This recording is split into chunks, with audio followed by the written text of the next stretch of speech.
Hi, welcome to Richard Gabili YouTube channel, and for today's tutorial, I will be teaching you on how to turn on and off 24-hour time display on iPhone X. But first, can you subscribe to this channel and don't forget to hit the subscribe button and the bell to notify you for the new updates. And let's start. Using your iPhone X from your home screen, first go to Settings. Then in the Settings, scroll down and click the General. Then in the General, scroll down and find the date and time, then tap. Then after that, in the date and time, find the 24-hour time, and as you will see, there's a switch button on the right side of it. Then all you have to do is just click it to enable until it becomes green.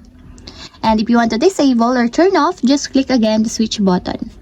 And that's it, we have successfully turned on and off 24-hour time display on iPhone X. If you have a question, can you comment down below, and don't forget to hit the subscribe button and the bell to notify you for the new updates. And thank you for watching!